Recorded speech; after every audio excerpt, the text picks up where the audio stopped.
കഴിഞ്ഞ ദിവസം ട്രംപ് പറഞ്ഞത് ഒരു വെടിനിർത്തൽ, താൽക്കാലിക വെടിനിർത്തലിലേക്ക് പോവുകയാണ് എന്ന് പറഞ്ഞിരുന്നു. പക്ഷേ ഇപ്പോൾ വരുന്ന വാർത്ത ഇസ്രായേൽ സൈന്യം ലെബനനിൽ വലിയ രീതിയിൽ തന്നെ സംഹാര താണ്ഡവമാടുന്നു, 250-ലേറെ പേർ കൊല്ലപ്പെട്ടു എന്നുള്ളൊരു വാർത്ത പുറത്തു വരുന്നു. ലെബനനിലെ 100 കേന്ദ്രങ്ങൾക്ക് നേരെയായിരുന്നു ഇസ്രായേലിന്റെ കനത്ത വ്യോമാക്രമണം നടന്നത്. ഇതോടുകൂടി തന്നെ ഇറാൻ ഹോർമുസ് കടലിടുക്ക് അടയ്ക്കുകയും അതൊരു വീണ്ടും ഒരു യുദ്ധത്തിലേക്ക് പോവുകയും ചെയ്തിരിക്കുന്നു. ഇതിനെക്കുറിച്ച് ഡൊണാൾഡ് ട്രംപ് ഇപ്പോൾ പറയുന്നത് തങ്ങൾ ഇതുവരെ ലോകം കാണാത്ത ഒരു വലിയ ആക്രമണത്തിന് ഒരുങ്ങുന്നു എന്നാണ് പറയുന്നത്. അതായത് യുദ്ധം അവസാനിക്കുന്നില്ല എന്ന് തന്നെയാണ് ഇതിൽ നിന്ന് മനസ്സിലാകാൻ കഴിയുന്ന കാര്യം.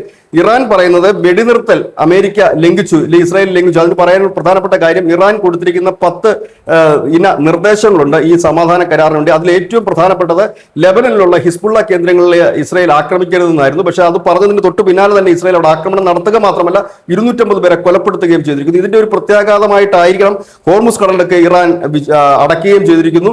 തൊട്ടു പിന്നാലെ ട്രംപിന്റെ ഒരു പുതിയ പ്രസ്താവന എത്തിയിരിക്കുന്നു. ലോകം ഇതുവരെ കാണാത്ത ഒരു വിനാശകരമായ ഒരു യുദ്ധത്തിന് ഒരുങ്ങിക്കൊള്ളാനാണ് ഇപ്പോൾ ട്രംപിന്റേതായി വന്നിരിക്കുന്ന പ്രസ്താവന. News desk.